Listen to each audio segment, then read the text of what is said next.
retarded, put back from the 5th grade into the 4th grade, and stayed in that category until I got out of high school. I don't have any college training, but I met a high school teacher who one day changed my life. I was waiting on another student, and when he came in, he said to me, "Young man, go to the board and write what I'm about to tell you." And I said, I can't do that, sir. And he said, "Why not?" I said, "I'm not one of your students." He said, "It doesn't matter. Follow my directions now." I said, "I can't do that, sir." He said, "Why not?" I said, "Because I'm educable mentally retarded." And he came from behind his desk and he looked at me. He said, "Don't ever say that again. Someone's opinion of you does not have to become your reality." And as he talked, my heart began to beat fast. Tears began to run down my eyes, and I was in the back just listening to him, because the speech he was giving, that speech was for me. And he said, "Les Brown," he said, "if you want to do anything worthwhile in life, you've got to be hungry." I told Mr. Washington I wanted to become a disc jockey. And so I started working to develop myself. He said, "I want you to practice every day being a disc jockey." I said, "But I don't have any job now." He said, "It doesn't matter." He said that it's better to be prepared for an opportunity and not have one than to have an opportunity and not be prepared. And as I was working to develop myself, I applied for a job as a disc jockey, WMBM on Miami Beach. I went to a guy named Milton Butterball. I said, "How you doing, Mr. Butterball? I'd like to get a job as a disc jockey." He looked at me, he said, "You have any broadcast background?" I said, "No, sir, I don't." "You have any journalism background?" I said, "No, sir, I don't." He said, "We don't have any jobs available." I said, "Yes, sir." I went back to Mr. Washington and I told him. He said, "Don't take it personally." He said, "Most people are so negative, they will have to say no 7 times before they say yes." He said, "Go back again." So I went back again. I said, "How you doing, Mr. Butterball? My name is Les Brown." He said, "I know what your name is. What do you want?" I said, "I'd like to know whether or not you have any jobs as a disc jockey, sir." He said, "Didn't I just tell you yesterday we didn't have any jobs?" I said, "Yes, sir, but I know whether or not somebody got laid off or somebody was fired, sir." He said, "No one was laid off or fired. Now get on out of here." I came back the next day like I was seeing him for the first time. I said, "Hello, Mr. Butterball, how are you?" He looked at me with rage. He said, "Go get me some coffee." I said, "Yes, sir." And I went to get him some coffee.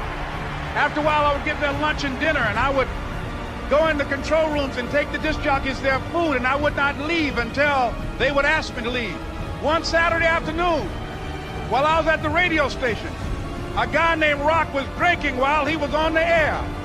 I was the only one there, looking at him through the control room windows, walking back and forth, young, ready, and hungry. Pretty soon the phone rang, and it was the general manager. And I answered the phone. I said, "Hello?" He said, "Les, this is Mr. Klein." I said, "I know." He said, "Rock can't finish his program." I said, "I know." He said, "Would you call one of the other DJs in?" I said, "Yes, sir." I hung the phone up. I said, "Now he must think I'm crazy." I called my mom and my girlfriend, Cassandra. I said, "Y'all turn up the radio and come out on the front porch. I'm about to come on the air."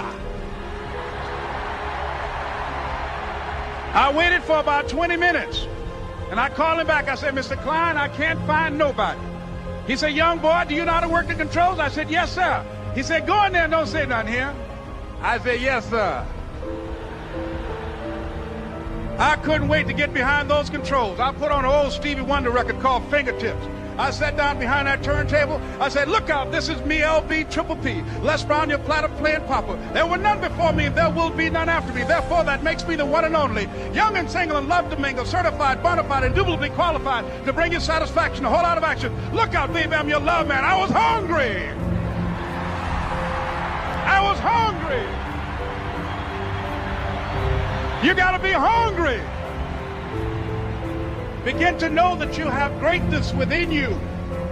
And if just one of you here begin to envision yourselves as being blessed and highly favored to reach your goals, if just one of you capture the essence of what that means, that you have greatness within you and a responsibility to manifest that greatness, that you can make your parents proud, you can make your school proud, you can touch millions of people's lives, and the world will never be the same again because you came this way. It was hard, ladies and gentlemen, coming to speak to people. And I was facing financial difficulties in my own life. I was behind on my bills and my dreams, and I'm saying to them, you can live your dream. It was hard, ladies and gentlemen. It was very difficult to pick myself up each day believing that I could do it. There were times that I doubted myself. I used to ask myself, can I do this? And something said within me, you're the one. Don't give up on your dream. By continuing to push forward, by continuing to run toward my dream, that one day I would have my own talk show. It's a long shot, ladies and gentlemen, from Liberty City, an abandoned building on a floor, never knowing my mother or father. It's a long shot.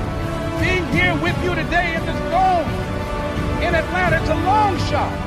No college training, labeled educable, mentally retarded, but I kept running toward my dream. Don't stop. Don't stop running toward your dream.